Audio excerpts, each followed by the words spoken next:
Hi hello viewers అందరికీ నమస్కారం. నేను మీ మల్లేష్ గౌడ్. ఎస్ న్యూస్ నిజాలను నిర్భయంగా మాట్లాడేటటువంటి ఛానల్ ఎస్ న్యూస్. అయితే ఈ రాష్ట్రంలో జరుగుతున్నటువంటి ఒక పెద్ద చర్చ ఏదన్నా ఉన్నది అంటే అది బీసీల కులగణన. బీసీల కులగణన జరగకుండా లోకల్ బాడీ ఎలక్షన్లు పెట్టకూడదు అనేది బీసీల యొక్క ఆలోచన. ఆ ఆలోచన ఎందుకనే విధంగా మనం చూసుకున్నట్లయితే బీసీల కులగణన ఎందుకు జరగాలి అని అంటే బీసీల కులగణన జరగడంలో బీసీలకి భారత స్వతంత్రం వచ్చినప్పటి నుంచి కూడా ఇప్పటివరకు బీసీలకు ప్రాతినిధ్యం కరెక్ట్గా లేదు. బీసీలకు ఎటువంటి రాజకీయ అనుభవం లేదు అనే రకంగానే చూస్తూ ఉన్నారు ఇక్కడ ఉన్న ప్రాంత పెత్తందారులంతా.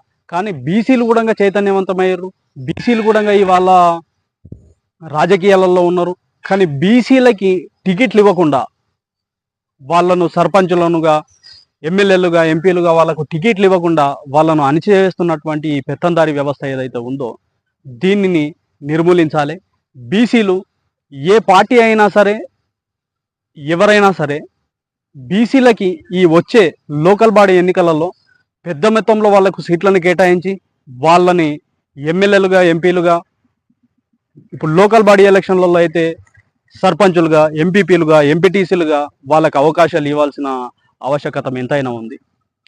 అదేవిధంగా ఇప్పుడు రాష్ట్రంలో జరుగుతున్నటువంటి ఈ హైడ్రా ఏదైతే ఉందో నిరుపేదల కుటుంబాల ఇండ్లను మాత్రమే బఫర్ జోన్లో ఎఫ్టీఎల్ కింద వస్తూ ఉన్నాయా?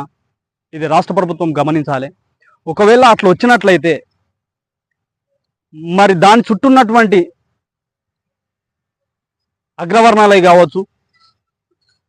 అగ్రవర్ణాల విషయానికి వస్తే ఇప్పుడు ఉన్నటువంటి సీఎం రేవంత్ రెడ్డి గారు వాళ్ళన్నది కూడా బఫర్ జోన్ కిందనో ఎఫ్టీఎల్ కిందనో ఉందన్న విషయం మనందరికీ తెలుసు. మరి దాని మీద ఎందుకు చర్యలు తీసుకోవట్లేదు? దానికి ఎందుకు కోర్టు నుంచి వాళ్ళు స్టే తెచ్చుకోవడం జరిగింది? మాకింత టైం కావాలనడం జరిగింది. 15-20 సంవత్సరాల నుంచి ఆయా ప్రాంతాలలో ఉన్నటువంటి ప్రజల ఇళ్ళని ఎలాంటి నోటిఫికేషన్లు ఇవ్వకుండా, ఎలాంటి నోటీసులు ఇవ్వకుండా గోలగొడుతున్నప్పుడు మరి సీఎం రేవంత్ రెడ్డి గారి అన్న ఇల్లు ఏదైతే ఉందో దాన్ని కూడా ఎఫ్టీఎల్ బఫర్ జోన్ కింద ఉంది అని చెప్పి వాళ్ళే చెప్పారు. ఎస్, ఎఫ్టీఎల్ కింద బఫర్ జోన్ కింద ఉండి మాకు నోటీస్ ఇవ్వండి, మేము గోలగొట్టడానికి సహకరిస్తామన్నారు. మరి ఇంకెందుకు పనులు పూర్తి కావట్లేదు? అదే నిరుపేద కుటుంబాలు అయితే ఎలాంటి నోటీసులు ఇవ్వకుండానే వాళ్ళ ఇండ్లను గూలగొట్టడం జరిగింది. ఈరోజు అమీన్పూర్ ప్రాంతంలో చూసుకుంటే అక్కడి ప్రాంత ప్రజల గోడు ఎవరికి చెప్పుకోవాలో అర్థం కానటువంటి పరిస్థితి. కానీ అక్కడ నష్టపోయిందంతా కూడా ఎస్సీ, ఎస్టీ, బీసీ, మైనారిటీ బిడ్డలుగానే కనిపిస్తూ ఉన్నారు తప్ప ఏ అగ్రకులానికి చెందిన ఏ ఒక్క అధికారిది కానీ లేదంటే ఆ అగ్రకులంలో ఉన్నటువంటి పెత్తందారుంది కానీ ఎవరిది గూలగొట్టనటువంటి పరిస్థితి. ఈ పెత్తందారుల వ్యవస్థ ఇంకెన్ని రోజులు? బీసీలు కూడా చైతన్యవంతం కావాలి. బీసీలు కూడా రేపు వచ్చేటటువంటి ఈ లోకల్ బాడీ ఎలక్షన్లు ఏవైతే ఉన్నాయో దాంట్లో పూర్తిగా ఏ పార్టీ అయినప్పటికీ కూడా బీసీలకు అధిక సంఖ్యలో సీట్లను కేటాయించాలి, బీసీలను ప్రోత్సహించాలి.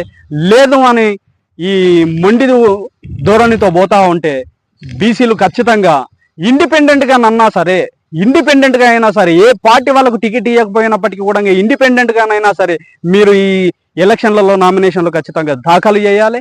అక్కడ ఉన్నటువంటి సంస్థ అంతా కూడా అక్కడ ఉన్నటువంటి సంస్థ కానీ, యాజమాన్యాలు కానీ, ఈ కుల సంఘాలు కానీ మన బీసీలకి ప్రాధాన్యత ఇవ్వనటువంటి పార్టీలకి కరెక్ట్గా బుద్ధి చెప్పాల్సిన టైం. ఈ లోకల్ బాడీ ఎలక్షన్లలో మనం కనుక బీసీల సత్తా సాటగలిగితే ఇంక మనం ఎక్కడికైనా వెళ్ళొచ్చు. రేపు పొద్దుగాల ఎమ్మెల్యే సీట్లు కూడా మనకు వస్తాయి. లోకల్ బాడీ ఎలక్షన్లలో మనం ఎప్పుడైతే విజయాన్ని సాధించగలుగుతామో అప్పుడు మనం ఎమ్మెల్యేలుగా, ఎంపీలుగా కూడా మనం నిలబడగలుగుతాం, మనం నిలదొక్కుకోగలుగుతాం. కానీ ఈ వల్ల బీసీలకు టికెట్లు ఇవ్వాలి అని అంటే ఆలోచిస్తూ ఉన్నారు.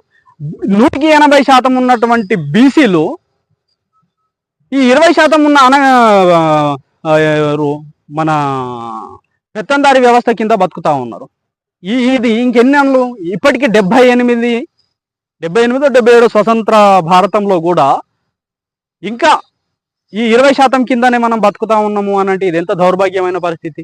ప్రజలంతా మేల్కోవాలి. రేపు వచ్చే ఎలక్షన్లలో, లోకల్ బాడీ ఎలక్షన్లలో ఖచ్చితంగా మీరు కూడా ఏ పార్టీ టికెట్ ఇవ్వకపోయినప్పటికీ కూడా మీరు ఖచ్చితంగా మీరు ఎంపీటీసీలుగా, సర్పంచులుగా, ఎంపీపీలుగా, జడ్పీటీసీలుగా ఇండిపెండెంట్గా నామినేషన్లు వేయండి, ఇండిపెండెంట్గా నిలబడండి, మీ సత్తా ఏందో మరి చాటుకోండి.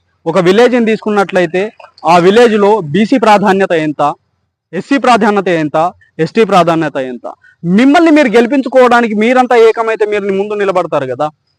మిమ్మల్ని మీరు గెలిపించుకోకుండా మీరు ఏదైతే పెత్తందారి వ్యవస్థ కింద పెత్తందారుల కింద పోయి ఊడియం చేస్తున్న రోజులు ఈ బీసీల పరిస్థితి ఇలాగే ఉంటుంది. బీసీలు ఇకనైనా మేల్కోవాలి.